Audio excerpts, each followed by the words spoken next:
Welcome to Shooting Spaces, a real estate photography podcast. Discussions on gear, technique, industry news, and interviews with the best in the business. Now, here are your hosts, Rich Baum and Brian Berkowitz.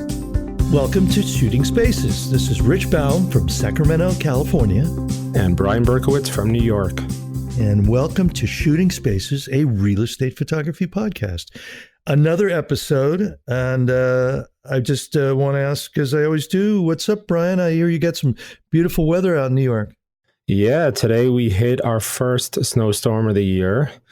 I'm sure by the time this releases, maybe we'll have a few more. But today we're mid-November now when we're recording this, so I'm not sure exactly when we're going to release this, but we had our first snowstorm of the year. So I was at home today, didn't do much shooting, obviously, and I got caught up on a lot of office work. Mm-hmm. So, yeah, I've been having, it's been not too cold, it's in the 50s, but we've been having all the smoke from the fires, and we're just, hopefully by the time this airs, we won't have any fires in California, but we might not have any California left, so. Yeah, it's bad out there. Unbelievably bad. And luckily for us in Sacramento, San Francisco on the coast is getting all the smoke because it's all offshore and it's just a disaster. And it's if we have any listeners out there, we both wish them our best and to their families. Over 10,000 structures lost so far. Oh my gosh. Yes, it's crazy. Imagine crazy. So anyway, on a better note, yes. Now that I've got everybody perked up, what's going on this week? What are we doing? So we have an Ask the Guys this week from a Nima Mohammadi, who I think you said you know personally. So we're glad to have a question from Nima. Yes. Nima's a very good photographer, and I've watched him come up from the very beginning, the humbling beginnings, and it seems like he's doing really well. So what's his question? Why don't you play it for us? All right, here we go. Hi guys, this is Nima Mohammadi. I'm a photographer here in Maryland. My question is about expanding your real estate photography team as you grow your business. This is my fourth year in the business, second year full-time. I did about 70 houses in my first year, and this year we're almost hitting the 600 by the end of the year. I'd probably be able to add 50, 70 more myself, but my business growing so fast and I really don't want to turn down any customers. So my question to you is that what is your hiring process? Who's going to be your first hire? Is it admin or is it second shooter? At this point, my business, I outsource my editing, but I don't know which one should I hire first, admin to help me with other stuff or second shooter. I'm looking for a system, proven system. So if you guys can provide that information or have a guest that can answer that one, I really appreciate it. Thank you, guys. Bye. All right, Nima, thank you for that question. That is an awesome question, and that is awesome. Congratulations on the growth of your business. That is phenomenal. I know Rich said he first met you way back when, a couple of years ago when you were starting out, and to go from 70 shoots in your first year to almost 600 this year, that's almost 10 times the amount of shoots in, I guess, 4 years, you said, which is pretty incredible. So congratulations on that. And how you do 600 houses in a year blows my mind. But that's probably mainly because I'm not a volume shooter. But if you can do it, congrats to you.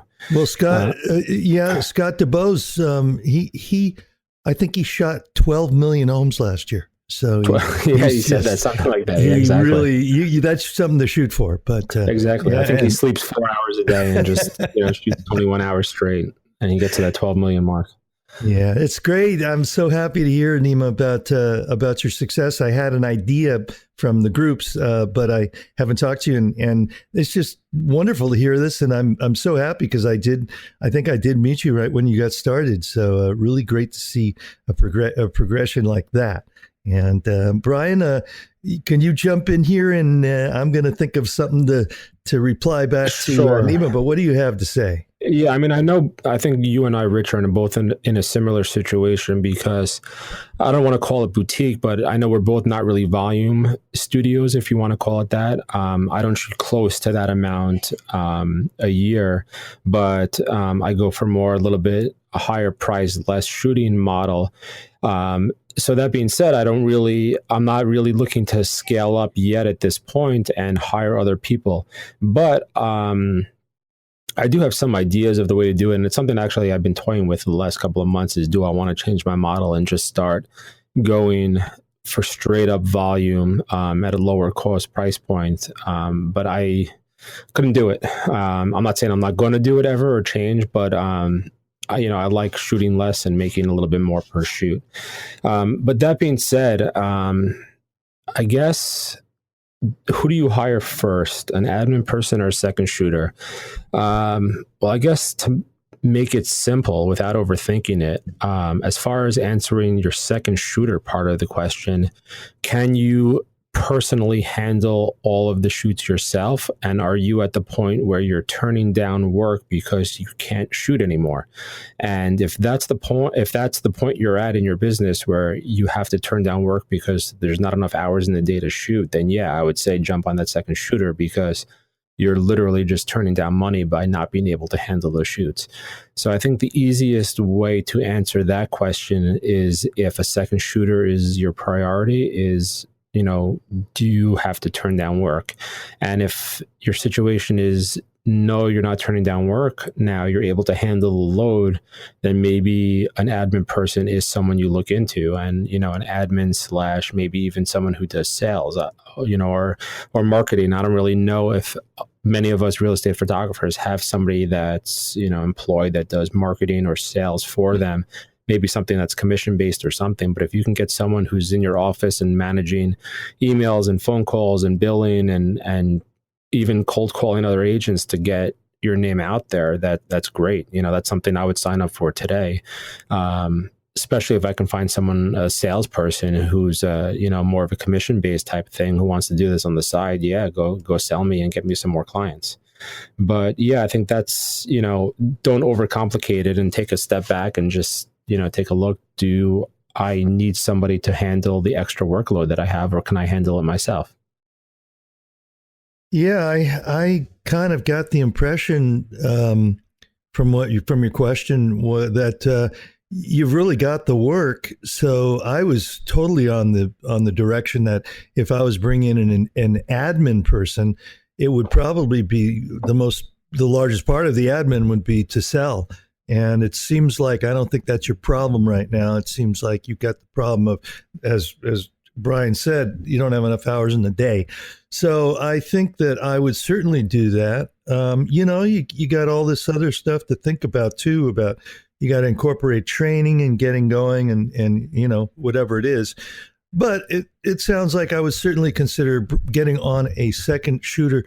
And even if it's, having the ability to, when you're busy, you hire an extra guy. And when you're not, you maybe don't have to really bring it in as a full-time employee, or, that might be the direction you want to go into.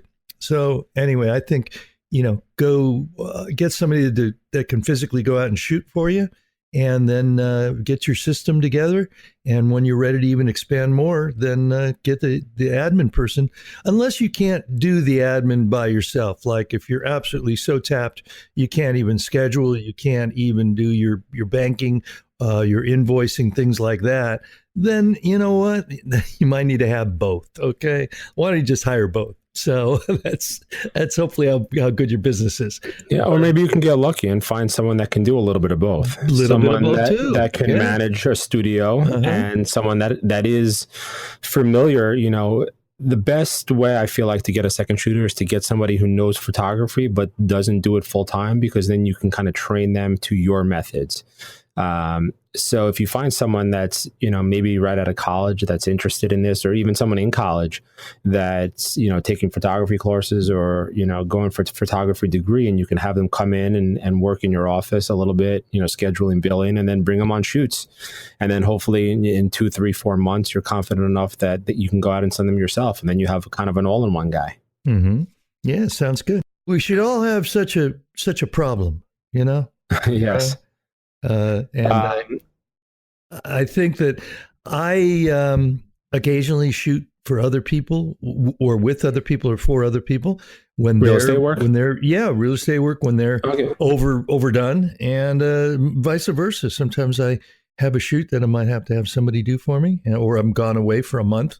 So they're just nice to have people that you can call upon. No, exactly. Yes, we've said this a million times. It's good to know your, I don't want to say competitors. Let's call them let's call them colleagues. It's good to know your colleagues in your area, and be friends with them, because you never know when you'll need each other. Even if it's just to refer each other jobs or stuff like that. And I don't know if it's a unique situation. I know it's definitely a situation where other people have the same thing, because I know of it. But for me, it's just the normal thing to do. You just you can't be worried about your competition and your people that are your colleagues. You just got to embrace them. So anyway. All right, cool. Well, Nima, thank you for the question. I know this was short, but obviously Rich and I both are not in a volume situation, so it's hard to say the best methods that work. But you seem like you do have, the first part of it, which I would have said was outsourcing your editing, and you have that done, and you're sending all that work off. So that would have been the first thing I would have told you is, send your editing out. So you do that, and that obviously opened your time to do some more shoots, and now you're at the point, I guess, where you filled that slot in with more shoots and you have more calls coming in. So that should be a problem we all have, but congratulations on your problem. Yeah, me too. I'm real proud of you, and keep knocking it out of the park. That's great. I love to hear that kind of story, Brian. Cool. And Rich, I know to kind of cap off this episode, we were talking about a new feature which we were thinking about bringing in, which I guess I got a lot of the idea came from a couple of Facebook posts that people were posting, and we said, hey, let's try it out and see if it's something that we'll take. So do you want to tell us a little bit about that? No, why don't you tell him, Brian? Okay, so there were a couple of posts where people were sending their images, and a lot of people were asking the different methods of the shooting and how people shot that. So somebody came up with the idea of having some how I shot that episodes. So we figured, we were talking earlier today and figured, why don't we give it a try? So we don't really know how it's going to go. This is a new idea, but what I would say to some of our listeners is email us some of your best photos, and we'll pick a couple here and there, and maybe we'll have you on for a quick 5-10 minute guest spot, and we can talk about your methods and how you got that shot. And I think we can compile a couple of these small little how I shots that into one episode, maybe 3 or 4 different things together, and we can make one episode, obviously, where we can send out the pictures and put them on our show notes, and everyone can see them, and then people can talk about the techniques derived to get this picture. I like the idea, and it's it's great that that they're showing us their pictures, and I wish I wish we had a TV show for that one. Yeah, but hey, maybe that's in the works. Who knows? Yeah, we've been speaking for a while, Rich, about videoing our podcast, so maybe it's about time.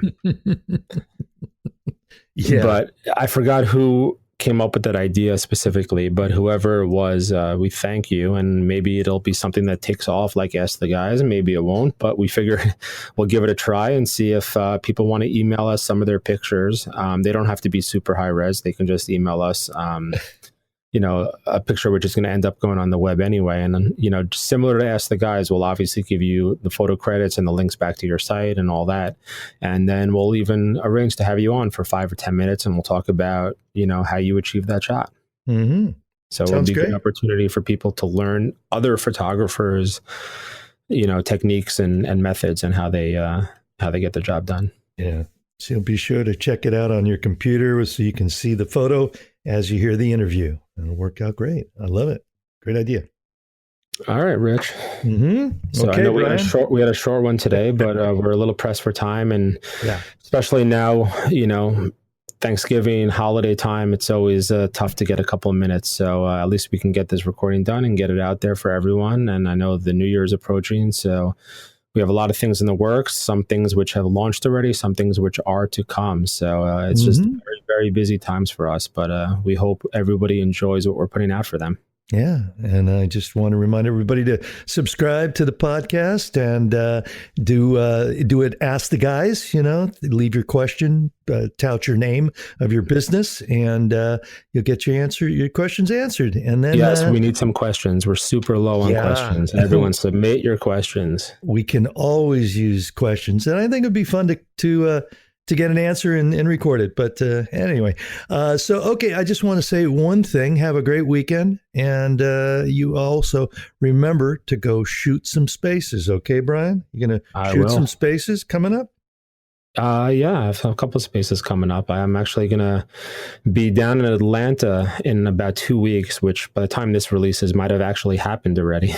But I'm going to be in Atlanta for an architectural shoot in 2 weeks. So I've never been out in Atlanta minus a quick stopover in the airport. So I'm excited to go out there for a couple of days. Perfect. It's going to end up only being 2 days, but yeah, I'm excited to go out there. Okay. Well, great. Okay. Well, you have a good one, and we'll talk to y'all later. This has been Shooting Spaces, a real estate photography podcast. Subscribe to the show and don't forget to leave us a review. You can also follow Rich and Brian on social media and at their website, shootingspacespodcast.com.